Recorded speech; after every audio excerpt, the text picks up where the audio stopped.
Bareilly UP के sale tax officer के बेटे शिवम सक्सेना की शादी 2019 में नैनीताल की सिद्धि सक्सेना से हुई। शादी के कुछ दिन बाद वो मायके चली गई। वहां से 20 लाख की डिमांड आई। डिमांड पूरी न करने पर शिवम के परिवार पर रेप सहित 8 मुकदमे लाद दिए। गनीमत रही कि पुलिस ने सब केस में एफआईआर लगा दी।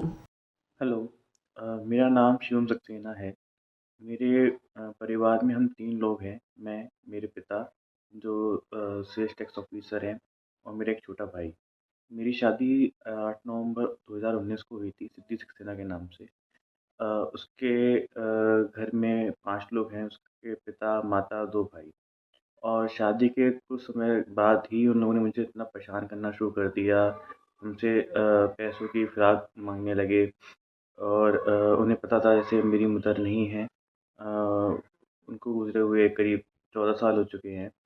तो वो हमसे नाजायज़ 20 लाख रुपए की माँग करने लगे थे, ये कह के कि उनकी बेटी को बीएससी नर्सिंग के बाद सरकारी जॉब मिल जाएगी उत्तराखंड में, तो उसकी रिश्वत देनी है, जिसकी रिकॉर्डिंग मेरे पास थी, जिसका एफआईआर हमने किया था और उसके ऊपर उनके ऊपर चार्जशीट भी लगी थी। उसके बाद जब वो उससे नहीं माने तो उन्होंने हमारे ऊपर करीबन 7-8 झूठे मुकदमे किए, जो सारे के सारे गलत पाए गए और जिन सब के ऊपर एफआईआर लग गई।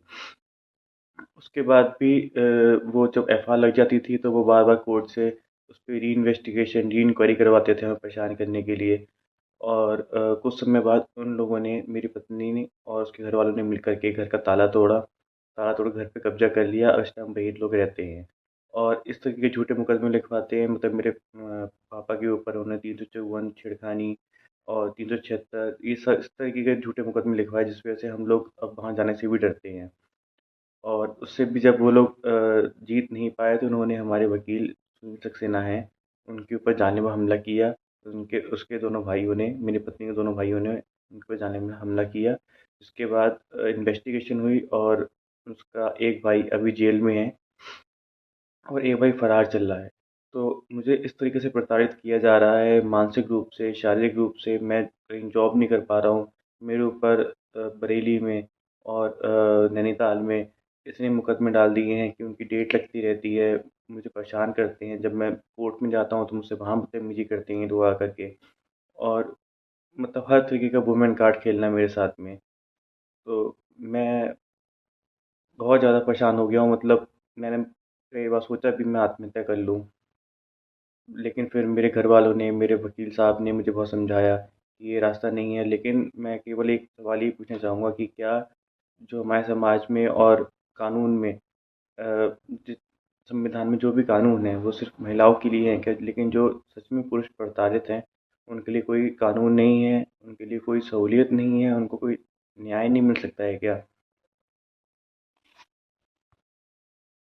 और साथ ही मेरी पत्नी सिद्धि सक्सेना मुझे धमकी देती है, उसके घरवाले मुझे धमकी देते हैं कि अगर हम उनकी बात नहीं मानेंगे, हम उनके मन मुताबिक उन्हें पैसा नहीं देंगे, तो वो हमें झूठे केस में फँसाते रहेंगे, वो हमें जेल भेज देंगे। और मेरे पास रिकॉर्डिंग है जिसमें मेरी पत्नी सिद्धि मुझसे खुद कह रही है कि मुझे आप ये घर मेरे नाम करवा दो अपने पापा का, तो मैं आपको तलाक दे दूँगी, या मुझे आप इतना पैसा दे दो, तो मैं आपको तलाक दे दूँगी। मतलब 20 लाख रुपए, कोई 50 लाख रुपए, वो इस तरीके से नाजायज़ डिमांड करते हैं और इस तरीके से हमें परेशान करके रखा हुआ है। तो मैं, मेरे पिता दोनों, मेरा भाई भी सब बहुत ज़्यादा प्रताड़ित हो चुके हैं। मेरे पिता की एक आँख खराब है, साथ ही दूसरी आँख में ग्लूकोमा भी है। तो और हम बहुत ज़्यादा परेशान हैं, हमें समझ में नहीं आता हम क्या करें?